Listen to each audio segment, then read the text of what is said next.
Okay, right, we're into Daniel chapter 1. If you've been following along in the reading plan, you'll know that either you've read it this morning or you're about to read it at some point today. Daniel, it's a fascinating book, split into two halves. We've got the narrative and then the visions of Daniel in the latter half of the book. We're calling this new series, three-parter Exile, how living as the people of God in a foreign land. I've never lived in a foreign country for any significant time, unless, of course, you could count Scotland. I lived there for 4 months, but I'm not sure you can, really. But some of you here this morning, you've come here from far off places. You've come from maybe near and far, and you're here, and it's almost like you're in exile. Maybe some of you feel like you're in exile. It's not because you've done anything wrong. It's not because God's punishing you, although maybe you think he is. It's not.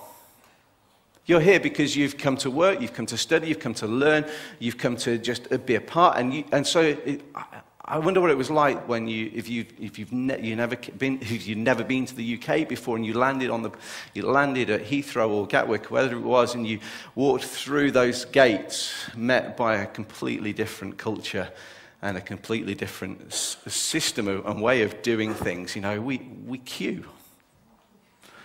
Sometimes not very well, but we queue. We have quirky ways. And so for those of you who've come and you've made your home in the UK, you've learned what it's like to adapt and change the culture without losing your identity. I'd like to suggest that what we're about to read is pretty similar, although the reasons and the context of why Daniel and his compatriots were in exile was very different to the reasons why we are here today. Do you know that the closest I ever did get to feeling like in exile, though, was when I was on a missions trip to Ghana. Okay, now Ghana was a fantastic country. I loved it. I loved everything about it. It was different, but I loved it. Now, the reason it felt like exile was not because I was in Ghana, but because as part of the missions trip, for 5 days, there was a team of 5 of us, and we were separated. We were separated as the 2 ladies went off together into one town or village, and then there was three guys, and we were each separated up. And so we travelled from Accra to the Volta River and crossed over the Volta, and we landed in a little place called Etchi, a village called Etchi. And I just remember I was the first one to be dropped off. Okay. Now, bear in mind, we'd not been in Ghana all that long, and we had only been in Accra, which is a little bit different to Etchi. And so I'm dropped off almost at the shore of Etchi, met by a pastor that I'd never met before, didn't know anything about necessarily how they did things or what to say or what not to say. Lovely man, Pastor Samuel. He was just a phenomenal host.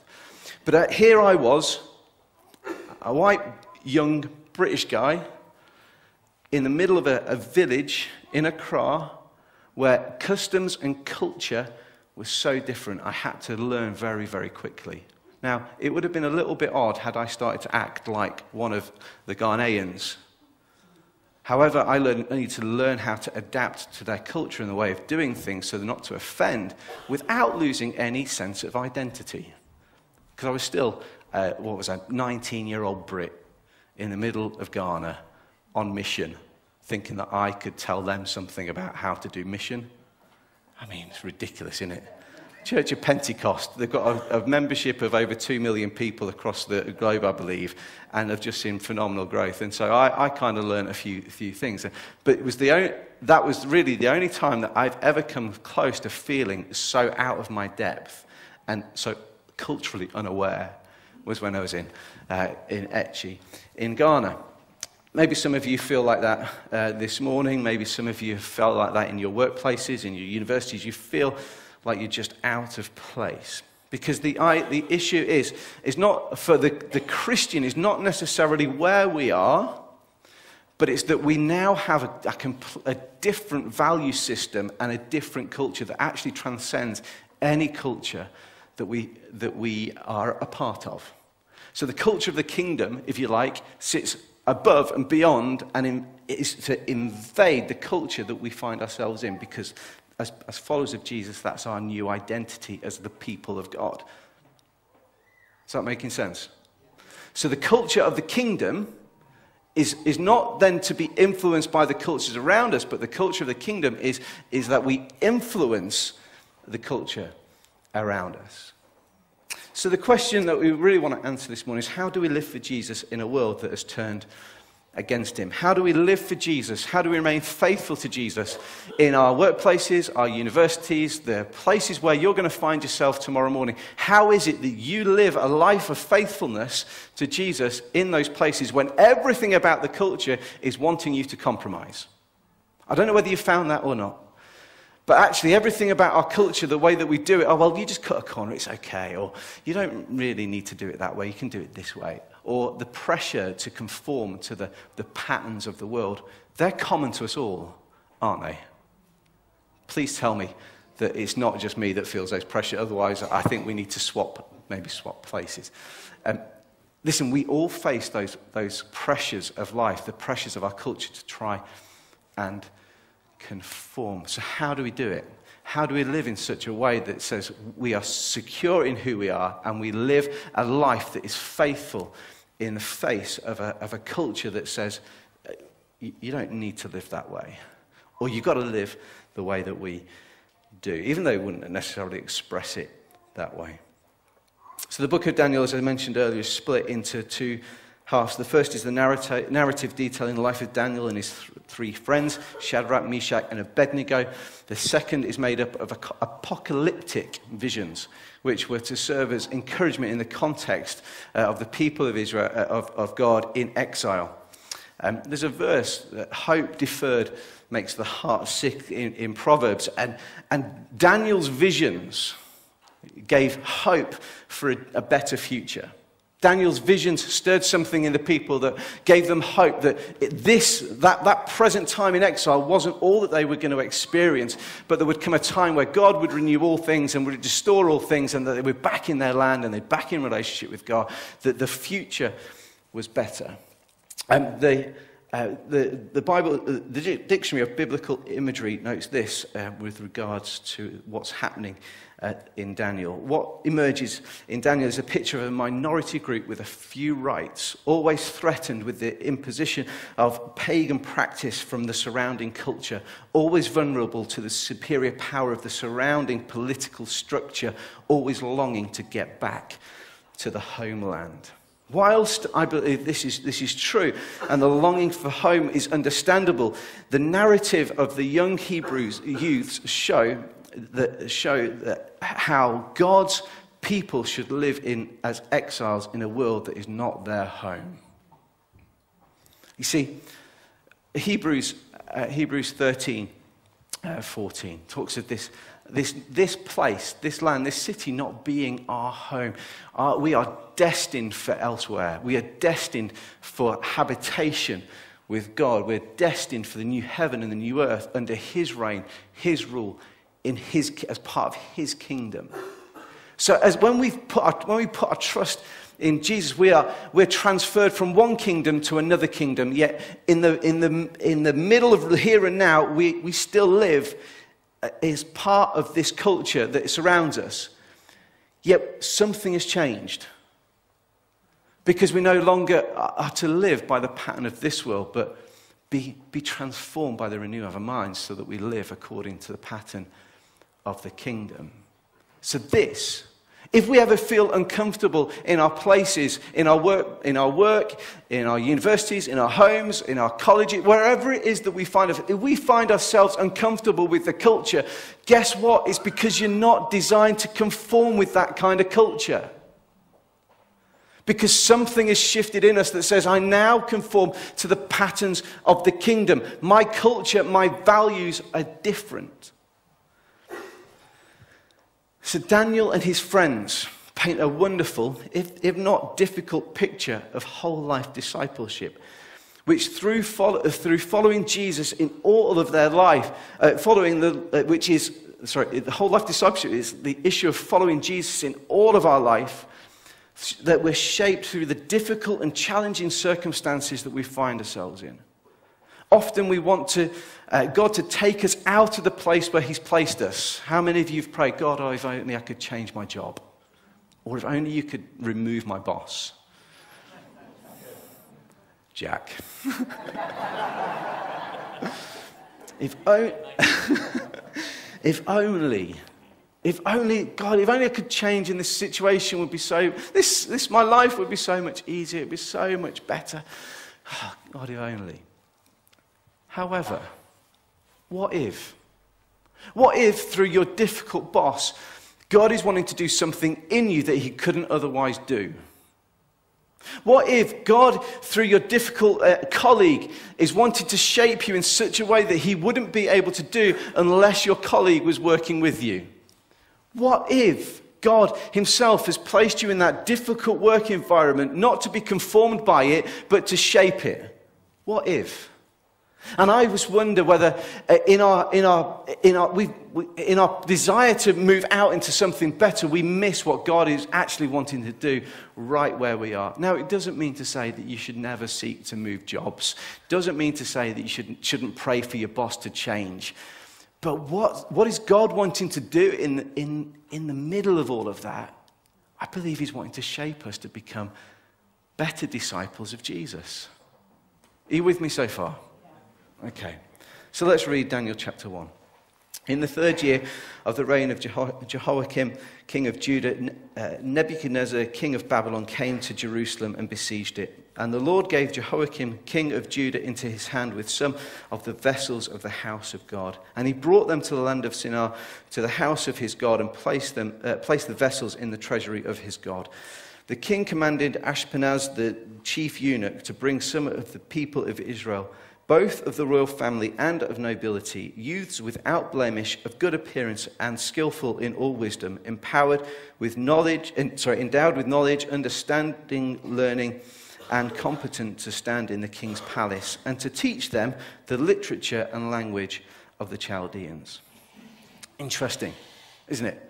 Here is this King Nebuchadnezzar sending out his chief officer to the people of God, and he's saying, "Bring me the best. Bring me the best. Bring me the royals. Bring me the nobles. Bring me those people, those youths, those people who are well educated, highly thought of, highly respected." Because by doing so, he's saying, "I'm going to show you I have absolute power even over your royalty." Now, the other thing with this is that he's gathering the best, not those that are the most learned necessarily in terms of the structure of the day, but those with the aptitude to be able to learn so that they might be able to shape them and conform them to the pattern of Babylon. So he's saying, we're going to take these youths who are impressionable and young, and we're going to mold them and shape them so that they might be useful in our kingdom. We're going to indoctrinate them, we're going to change them, we're going to just submerge them in our culture and our philosophy, our understanding of the gods. What it looks like, they're just going to be so immersed that they were going to become like us. I want you to try and understand the kind of, actually, you do understand that kind of pressure. You understand what that's like. You understand exactly what it would be like for those youths. For those of you growing up as a Christian in schools, man, it was tough, wasn't it? It was really tough. So you understand what these youths were going through. Not only had they been taken from their land, they've been placed into a foreign culture. Forcefully.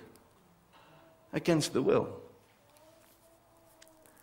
And then it goes on to say, the king assigned them daily portion of food the king assigned them a daily portion of the food that the king ate and of the wine that he drank. They were to be educated for 3 years, and at the end of that time, they were to stand before the king. Among these were Daniel, Hananiah, Mishael, Azariah of the tribe of Judah. And the chief of the eunuchs gave them names. Daniel he called Belshazzar, Hananiah he called Shadrach, Mishael he called Meshach, and Azariah he called Abednego. the Babylonians set about to systematically immerse these hostages in their culture of learning for 3 years. This was a systematic process by which they were subjected to their theology, their culture, their ways of doing things. There are a few things that I've noticed about this passage that we're going to talk about in a moment. But one of the things that is great joy, actually, is being able to work with Annie and Jack and get to talk about some of the stuff that we preach on a Sunday through our talks. And as we were talking about this and the issue of exile and what it would have been like for Daniel and co, Jack made quite an insightful comment, actually. I know it's not unusual, Jack, because you do that fairly often, but this was I thought particularly good. I wonder what it would have been. Would it have been a fairly familiar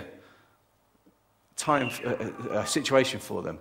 Because in Judah there was a remnant who were faithful. There was still worship that was done in the temple. There was a small group who sought to try and be faithful. But being off into exile, okay, the intensity would have been different, but in their land, they were surrounded by people who had abandoned God. They were surrounded by people who had rejected him, who had rejected his worship. And so therefore, were they experiencing some kind of pressure internally in their homeland, just as when they went off into exile? Was it the fact that they'd experienced some of that pressure in their homeland that enabled them to endure and go through the time in exile?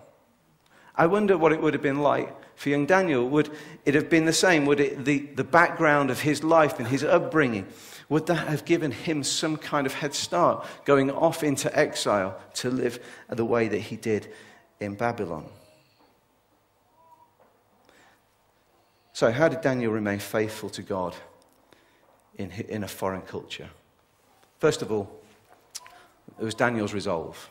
It says this, but Daniel, in verse 8, Daniel resolved that he would not defile himself with the king's food for the wine that he drank, or the wine that he drank. Therefore, he asked the chief of the eunuchs to allow him not to defile himself. This was a really dangerous request for Daniel and for the chief eunuch. It could have cost them their lives. So was Daniel so resolute in his decision not to eat the food or drink the wine?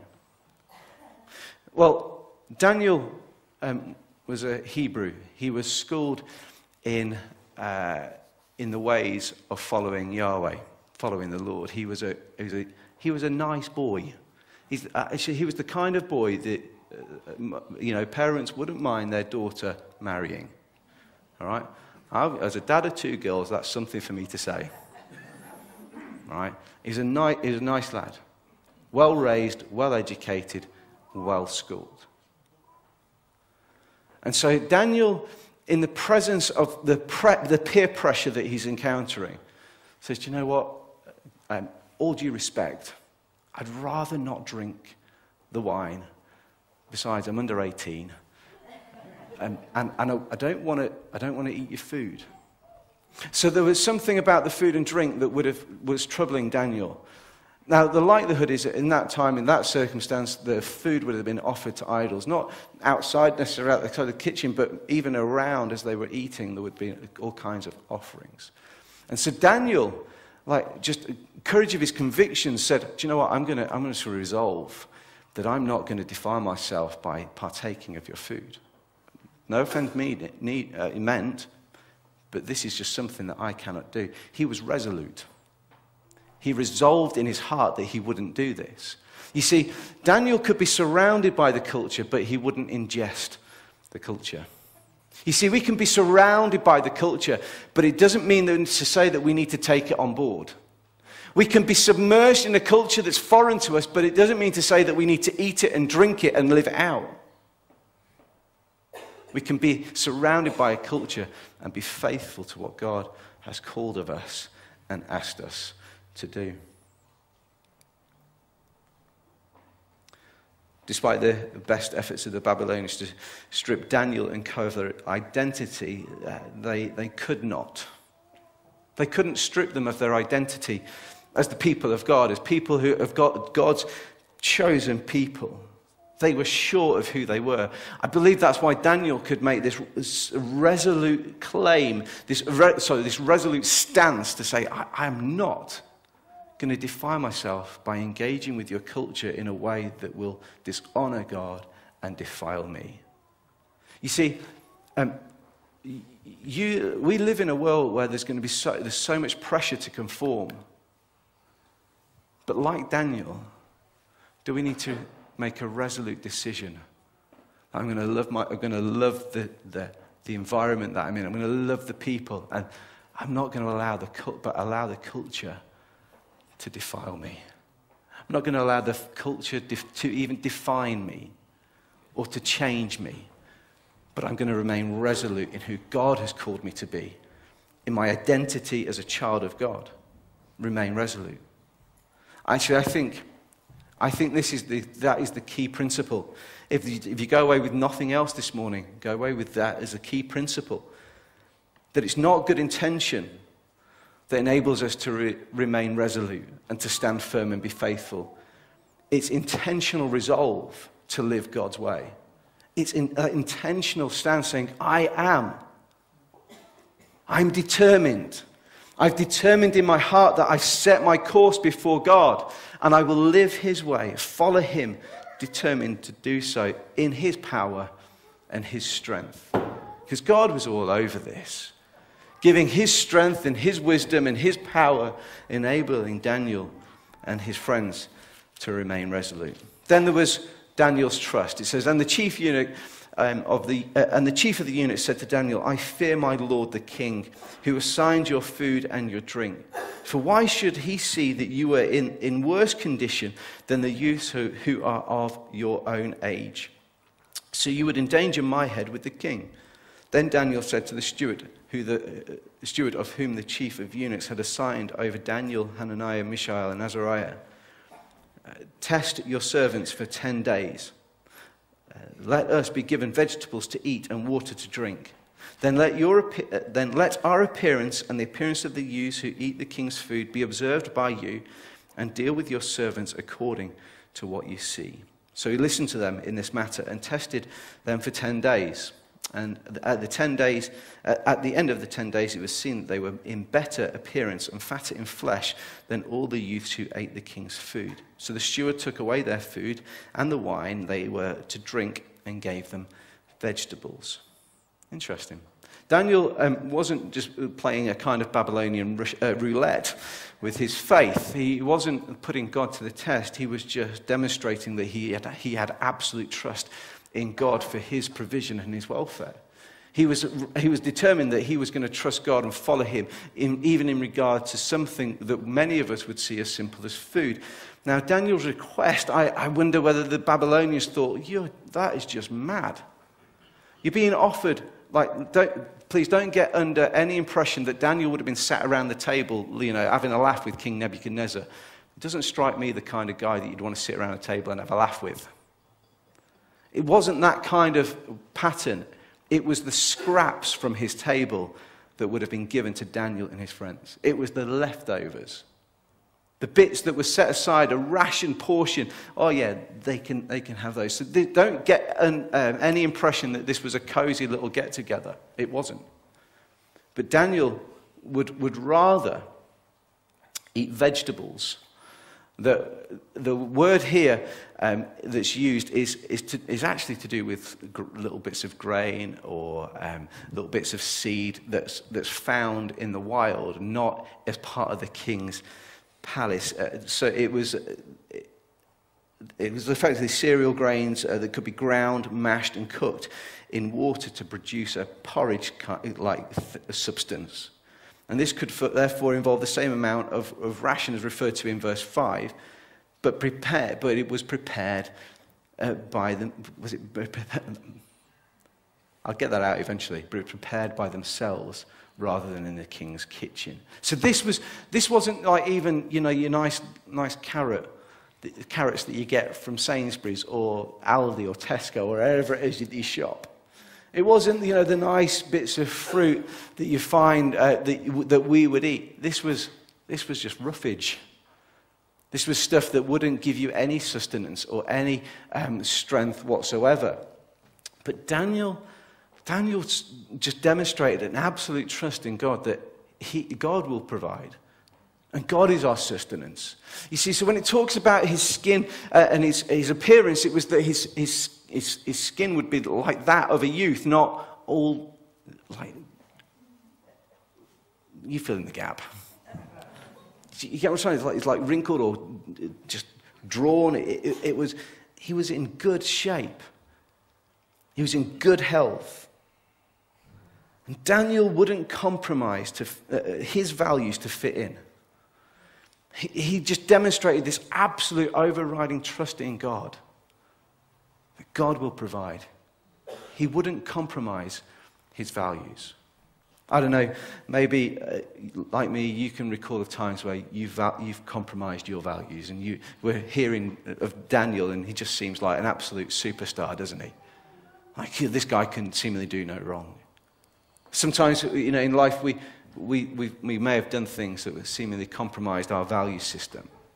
Where do we go with that? Well, let me just say that if we feel like if we've compromised in any way, God always extends a hand of grace. He always wants to welcome you back with repentance, through repentance and faith in him, throwing yourself upon his mercy. And then say, God, I'm going to determine in my heart that I'm going to just be faithful to you, to follow you. Would you help me to do it? And you throw yourself back upon the mercy of God. So, but what I want us to get across is that Daniel demonstrated an absolute resolve in his heart that he would not defile himself with a foreign culture. And he demonstrated a trust in God. And then there was Daniel's favor. In verse 9 it tells us this: and God gave Daniel favor and compassion in the sight of the chief of eunuchs. And then moving down to verse 17, and as for these 4 youths, God gave them learning and skill in all literature and wisdom, and Daniel had understanding in all visions and dreams. At the end of the time when the king had commanded that they should be brought in, the chief of eunuchs brought them in before Nebuchadnezzar. And the king spoke with them, and among all of them none was found like Daniel, Hananiah, Mishael, and Azariah.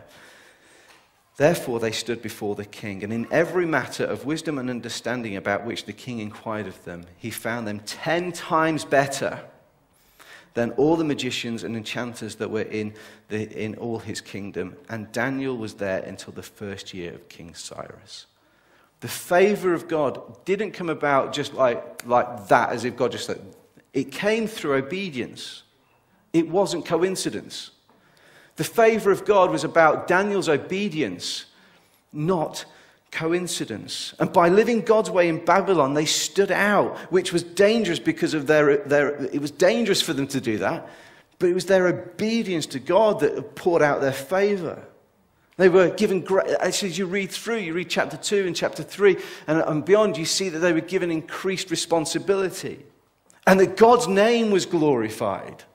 It wasn't that Daniel stood out as a star, but Daniel and his friends, through their absolute resolve to trust God, showed that the God in whom they served was far bigger, far greater, and far more powerful than even the king of Babylon, which was the most powerful nation on earth at the time. Through God's favor of the 4, that God was just showing his absolute sovereignty and supremacy over all things. So, what do we learn? How do we develop this kind of resolve in our lives? How do we develop this sense of, God, I'm just going to be absolutely resolute in you? Might I suggest that Daniel's ability to be resolute and have that determined resolve in the face of a foreign culture came because he understood his identity. He understood where he had come from. He understood whose he was. He understood that he was a child of God. He was a person who was called and appointed by the king. He understood his identity. So, if we want to develop our resolve our ability to remain faithful in the face of a culture that would seek to get us to compromise. We have to believe, you have to believe in your God-given identity. You have to believe in your God-given identity. For those of us this morning who have put our faith in Jesus, this following passage is true. And it's found in John chapter 1, and it's talking of Jesus and talking about how in him we are made children of God. Just listen to this. The true light, this is John referring to Jesus, which gives light to everyone, was coming into the world. He was in the world, and the world was made through him, yet the world did not know him. He came to his own, that is the Jews, and his own people did not receive him. But to all who did receive him, that is Jew and Gentile, who believed in his name, he gave the right to become children of God, who were born not of blood, nor of the will of flesh, nor of the will of man, but of God. Do you get that? So if you've put your trust in Jesus, if you've put your faith in him, that he is who he says he is, that he died for your sin, that he conquered the grave, that his life is in you, then you have the right to be called a child of God. You have a right to be called a child of God. Not because of your doing, but because of his. So he's grabbed a hold of you. He's called you to be a part of his family, a part of his kingdom. His Spirit lives in you, and it's by the presence of his Spirit in our lives that we are called the children of God.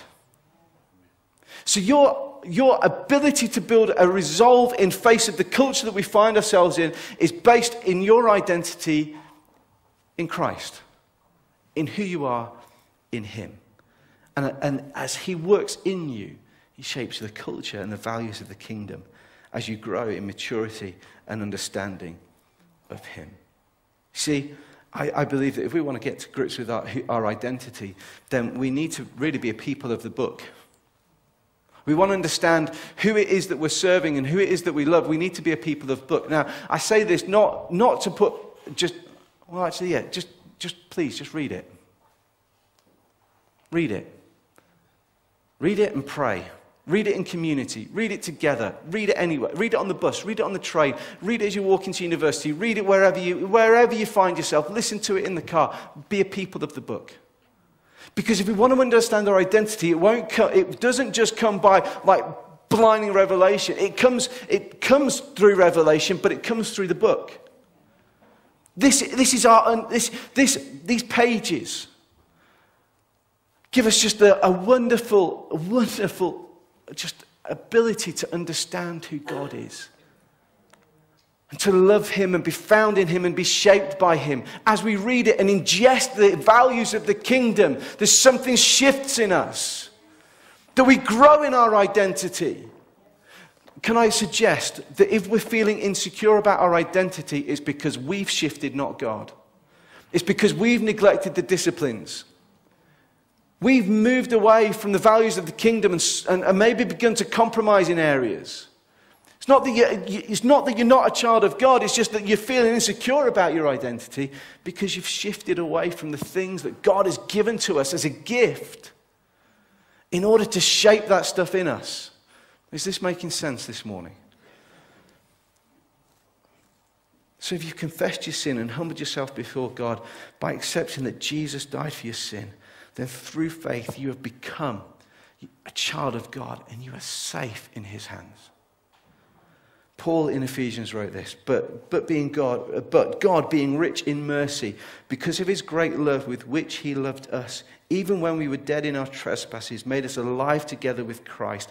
By grace you have been saved and raised up with him and seated with him in heavenly places in Christ Jesus, so that in the coming ages he might show the immeasurable riches of his grace in kindness towards us in Jesus Christ. For by grace you have been saved through faith, and not of your own doing. It is a gift of God, not as a result of works, so that no one may boast. For we are his workmanship, created in Christ Jesus for good works, which God prepared beforehand that we should walk in them. That good work stuff is not to earn salvation, it's because of salvation. The good work stuff isn't just in the context of church activity, but is in the context of your workplace, your university, wherever it is that you find yourself. The good stuff that God has planned in advance for you to live out the values of the kingdom as a child of the King. You're a child of the King. That's your identity. Secondly, believe your God-given authority. Daniel was from nobility and well-educated. And he would have had a certain level of confidence, I believe, going into exile because of who he was. He had an ability to learn quickly. He had an ability to gather information and process what it would look like for him to be a child of God, a person of the kingdom, where he was.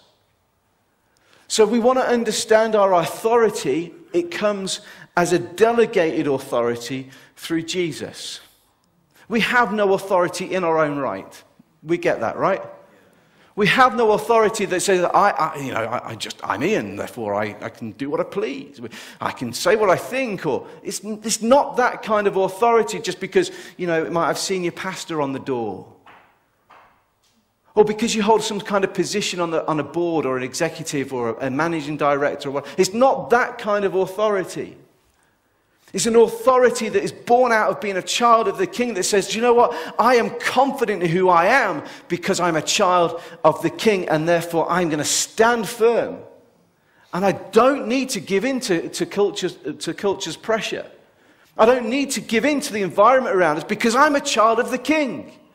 And so therefore I'm going to say no.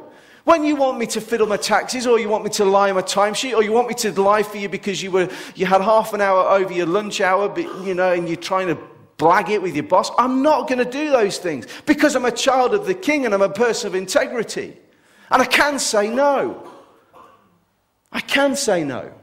You see, there's this lie that says that you can't say no to stuff. Or how can we survive you can. There's a really powerful word, and it's no. Some of you are going to go off to university, and some of you are coming to university. And I understand the pressures that you're going to face. You're going to face pressures to go out drinking with your friends and do things that you wouldn't do if you were at home. You're going to face all kinds of pressures to submit to a culture of university. Well, they're at university, aren't they? They'll do what they... No! No. If you've put your faith in Jesus and he lives in you by the power of his Spirit, then you're a child of the King. Say no. No. I'm going to stand resolute because of who I am in Christ. This is not arrogance, by the way, to say no. It's not intolerant to say no. It's just confidence in who you are in God. And that comes through understanding who you are and whose you are. Thirdly, believe in your God-given security. Daniel and his friends could only stand against the demands of the Babylonian culture because they were secure in who they were in God. They had this security that this is who we are. We're a Hebrew people. We're a people of Yahweh. We are his. These are the patterns and the systems and the culture that we have. And we're not going to compromise for anybody. Because they had an absolute security in the God in whom they served. That he was for them and with them and shaping them even in exile. So we don't need to fear our culture. We don't need to fear saying no to the demands of our culture. We don't need to fear the pressures or the exclusion that we might have if we say no. Because... Look around you. Just look around you. Are you on your own? Are you some little minority that isn't part of something so much bigger? You see, across this city this morning, There are churches that are meeting and are gathering are probably coming to a close about now. We are part of a community of faith. We're part of a people of God. We're not on our own. And so our security, if we were just stood on our own, like, we would feel quite vulnerable. So we've got each other. But you know what? The promise is that where you go, he will go. That he will never leave you and never forsake you. He never abandons you. And so even when you're in your workplace and you might be the only Christian, you might be the only one who's trying to live by the values of the kingdom, you are not on your own. The Holy Spirit is present with you to work in you, to empower you, to strengthen you, to give you the resolve to stand firm in the face of pressure. And you know what? I don't mean this to sound flippant, but I do know what it's like to face pressure to do stuff. We've got two choices. We either do it or we don't. And if we don't, what's the worst that can happen? People call you names? People whisper behind your back? People mock? All due respect. So what? Didn't Jesus himself suffer such things? Didn't Jesus face whispers, lies, persecution? Didn't Jesus face those things for doing and standing firm in who he was? So if those things happen, guess what? You're following Jesus. You're following him. If those things come. Now, it doesn't mean to say that we invite them. Please, this isn't an opportunity for you just to say what you think. Like, I've been dying for an opportunity just to say this to somebody. And it's not an excuse or an opportunity for us just to be brash. It's an opportunity for us to be confident in our call and our identity as the people of God. Stay firm. Stay focused. And then finally, believe in your God-given commission. We are called to be in the world, but not of it. We're called to shape culture, not be shaped by it. We are called to be salt and light in a dark world that is desperate for good news, is desperate for people to say, there is a better way. There is a better way to live life. There is a better way to be shaped and formed. There is a better way to live. We're called to shape our culture. We're called to invade our culture so that we're not shaped by it. But that God's glory may be manifest and that his name be made known. We're called to go into the world and preach the good news. We're called to go and make disciples. We're called to go. So because Jesus hasn't called us home yet, he's got a commission for us. He's got a job for us. He's got responsibility for us. And we're to go. Live out these things as the people of God where you find yourself and just go. Live it. Be it. Be found in him. Enjoy him. Love him. And yes, it will be difficult. Yes, you will face challenges. Yes, you will maybe face persecution of some kind. But stand firm in him. Love one another. And love the people you're with. It's your commission, your call. Your call's not to say, you can't save anybody. But you can love them. You can bless them. You can seek their good and their benefit. Jeremiah 29, 5-7. This was set within this context of blessing the city, blessing the land, working it, making homes. That nation might be blessed. This is our call. This is our responsibility. To go in the power and the values of the kingdom to bring the kingdom of God to Birmingham and beyond. So commit your learning, your life, your faith. Invest in getting to know Jesus and to doing it in community. We need each other. We need each other in these days. We've always needed each other. But in the days that we live in, we need each other. And we need to go in this absolute resolve that, God, I'm going to follow you going to walk obediently to you. I'm just going to live that life, Lord, consecrated to you. And you know what? When we mess up, when we make mistakes, humbly come before him and say, God, Father, you know it. You know I just messed up in that area. And I really want it to be different. Come humbly before him. And you know what? You'll be a recipient of his grace. And he'll forgive you and he'll set you back on track. But determine in your heart that you'll be a person who will not defile themselves by the culture around them. I wonder if the musicians could come back, and we're going to sing, and we'll take up our offering in just a moment. But I want to invite a response.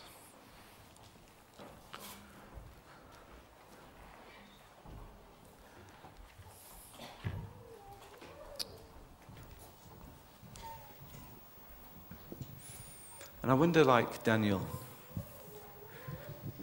whether this morning, whether you've come to this point where you are resolute in your heart. There's not, you've decided you're following Jesus. But maybe there are some here this morning who, you know, that over the last, not just last week, over the last few months, over the last maybe few years, you've got to a point where you've compromised on things.